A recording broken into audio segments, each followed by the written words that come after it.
کہ شیطان ورغلاتا کیسے ہے. لوگ یہ سمجھتے ہیں کہ شیطان گناہ کی خواہش دل میں ڈالتا ہے. یہ غلط ہے.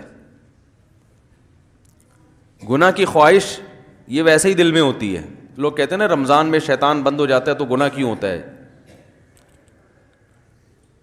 تو گناہ کی جو خواہش ہے نا, یہ شیطان, بڑی پیاری بات کی ہے علماء نے کہ شیطان کو اللہ نے حکم دیا تھا آدم علیہ السلام کو سجدہ کرو, شیطان نے نہیں کیا, تو شیطان کو کس شیطان نے ورغلایا تھا؟ کیا ہو گیا بھائی؟ شیطان کو کسی شیطان نے بولا تھا کہ سجدہ نہیں کرو, یہ مٹی سے بنا اور تمہاری ویلیو گر جائے گی. تم آگ سے بنے ہوئے, تم مٹی کو سجدہ کرو گے تو تمہاری ویلیو ختم ہو جائے گی. یہ پٹیاں کس نے بڑھائی تھی؟ کوئی اور شیطان تھوڑی تھا. شیطان کی اپنے ذات میں حسد اور جیلسی. تو انسان دو وجہ سے گناہ کرتا ہے.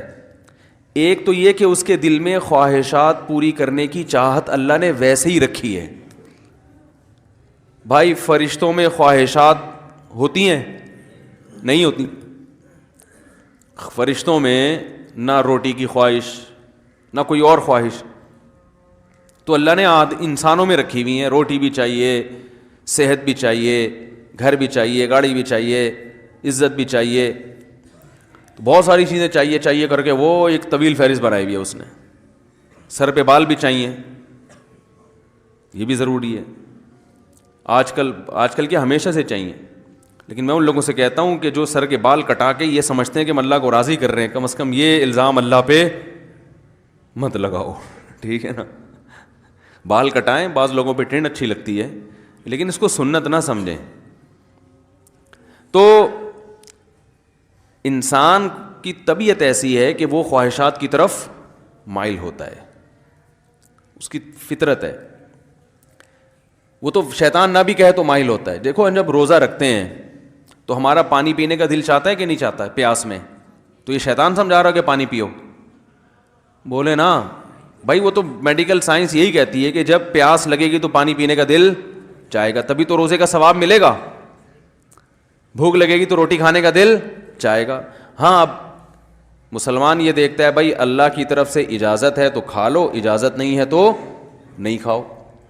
اب روزہ ہے تو اللہ کی طرف سے اجازت نہیں ہے. بعض دفعہ اللہ کی طرف سے کھانے کا حکم ہوتا ہے. کسی ایسے شخص نے نفلی روزہ آپ نے رکھا ہوا ہے, دعوت کر لی جو آپ کے بڑوں میں سے ہے, قریبی رشتہ داروں میں سے ہے, آپ اس کی دعوت اٹینڈ نہیں کریں گے تو وہ ناراض ہونے کا خطرہ ہے.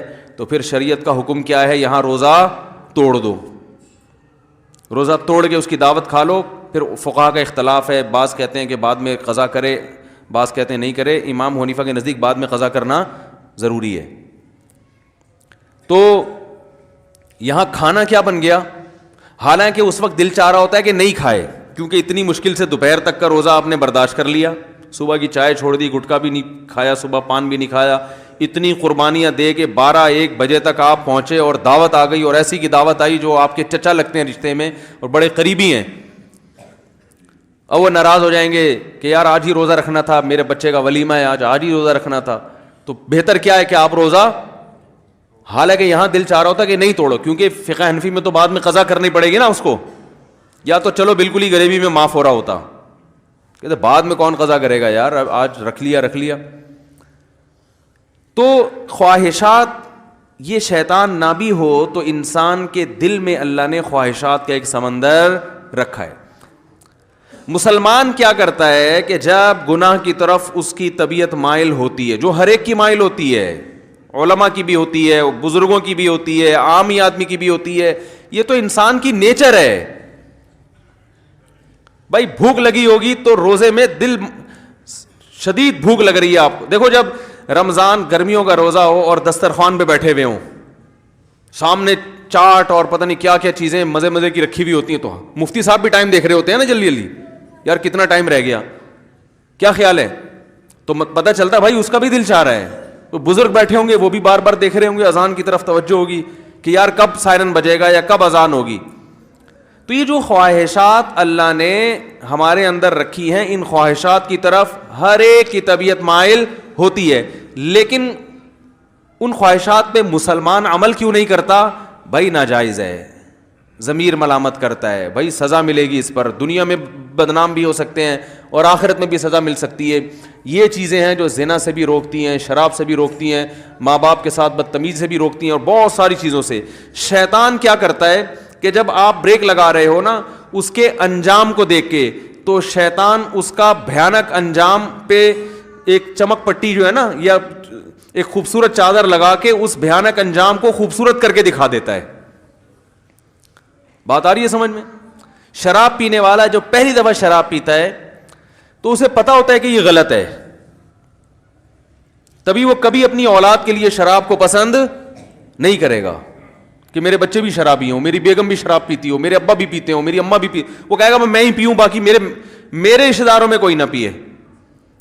تو پہلی دفعہ جب شیطان اس کو شراب پلواتا ہے، اسے پتا ہوتا ہے کہ یہ انسان کو پتا ہوتا ہے یہ غلط ہے، اس کا انجام برا ہے، سے جگر خراب ہو جاتا ہے اور پھر عادت پڑ جاتی ہے، جو نہیں ملے گی تو دماغ خراب ہوگا اور قتل بھی ہو جاتے ہیں، سب واقعات اس کے سامنے ہوتے ہیں. لیکن وہ یہ کہہ کے پیتا ہے کہ شیطان اسے کہتا ہے اگر تم نے یہ لذت حاصل نہیں کی اور اس کے بغیر ہی دنیا سے چلے گئے تو یہ مزہ تو بولو بھائی رہ گیا. بعض دفعہ یہ کہتا ہے پی لو ایک دو دفعہ سے کیا ہوتا ہے توبہ کر لینا. بعض دفعہ یہ کہتا ہے تمہاری ٹینشنیں اتنی ہیں کہ شراب کا جو نقصان ہے وہ نقصان اتنا زیادہ نہیں ہے جتنا یہ ٹینشن تمہیں نقصان دے رہی ہے، تو علاج کے طور پر پی لو، یہ ٹینشن تو ختم ہوگی نا. بھائی لوگوں کو غم ہوتا ہے نا، اسٹریس میں آتے ہیں، کوئی بھاگ گئی، کوئی منگنی ٹوٹ گئی، کہیں جاب لیس ہو گئے، درجنوں قسم کے مسائل دنیا میں لوگوں کے ساتھ چل رہے ہیں. تو اب وہ اسٹریس ہوتی ہے، ٹینشن وہ چائے سے ختم نہیں ہوتی، وہ کافی سے ختم نہیں ہو رہی، تو کہتے ہیں یار تھوڑا سا پی لیتے ہیں، دماغ کیا ہو جائے گا ریلیکس، وہ ٹینشن بھول جائیں گے. تو یہ شیطان یہ کیا کرتا ہے، وَزَيَّنَ لَهُمُ الشَّيْطَانُ أَعْمَالَهُمْ. شیطان قرآن کہتا ہے کہ شیطان کسی برائی میں جو بدبو ہے نا اور جو گندگی ہے اس کو ہٹا کے اس کو مزین کر دیتا ہے. زینت کسے کہتے ہیں؟ زینت کہتے ہیں نا کوئی مزین کا مطلب یہ نہیں کہ یہ چیز واقعی اچھی ہے یا نہیں ہے، میک اپ اچھا ہے، اس کو زینت کہتے ہیں. بھائی زینت اوپر کی چیز ہے نا، خواتین جو بیوٹی پارلر میں جا کے بنتی ہیں تو کیا اندر سے تھوڑی چینج ہو جاتی ہیں؟ جو بدصورت ہے وہ بدصورت ہی رہتی ہے، جو خوبصورت ہے وہ خوبصورت، لیکن بدصورت کو ڈسٹیمپر کر کے خوبصورت بنا دیا. دیکھنے میں بیوٹی پارلر والوں کی کوشش ہوتی ہے کہ دیکھنے میں اچھی لگے. دولہا بھی آج کل بیوٹی پارلر جا رہے ہیں تو اس کا مقصد کیا ہوتا ہے؟ دیکھنے میں کیسا لگے. تو زینت کا تعلق دیکھنے سے ہے کہ دیکھنے والوں کو اچھا لگے، حقیقت میں اندر سے اچھا ہو یا نہ ہو. کیونکہ اندر سے اچھا کرنا اس کے لیے بادام کھانے پڑیں گے روزانہ ایک پاؤ، پستے کھانے پڑیں گے اور پھر ایکسرسائز، جاگنگ. کہتے ہیں یار 6 سال میں جا کے پھر بھی یقین نہیں ہے کہ لگیں گے بھی نہیں لگیں. صحیح ہے نا؟ تو اس کا طریقہ یہ وقتی طور پہ بادام میں وٹامن ای ہوتا ہے تو ایسا کوئی ڈسٹیمپر کر دو جو دیکھنے میں ای نظر آئے، دیکھنے میں لگے بھائی اسکن جو ہے وٹامن ای سے بھری ہوئی ہے. تو وہ وقتی طور پر کام چلایا، اس کے بعد پھر جو ہے شادی مادی ہو گئی، اس کے بعد دوبارہ سے ویسے ہی پرانے جیسے تھے ویسے ہی نکل آئے. تو زینت کا مطلب کیا ہوتا ہے؟ دیکھنے میں اچھا. تو قرآن کے الفاظ دیکھیں، وَزَيَّنَ لَهُمُ الشَّيْطَانُ أَعْمَالَهُمْ. شیطان ان کے برے اعمال کو مزین کر دیتا ہے، یعنی برائی سے برائی ختم نہیں کر سکتا، لیکن وہ ایسا بنا دیتا ہے کہ دیکھنے میں وہ برا کیا لگ رہا ہوتا ہے؟ اچھا لگ رہا ہوتا ہے، دیکھنے میں اچھا لگ رہا ہوتا ہے. غور کرو گے تو نہیں لگے گا. دیکھو جو چیز دیکھنے میں اچھی لگ رہی ہوتی ہے اگر اس کی گہرائی میں جا کے غور کرو گے تو پھر عقل فیصلہ کرتی ہے حقیقت میں بھی ہے یا نہیں ہے.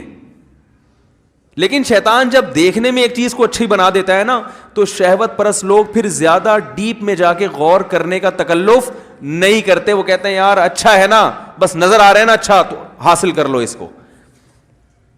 شراب جیسی بدبودار چیز کو بھی شیطان اچھا بنا کے پیش کر دیتا ہے.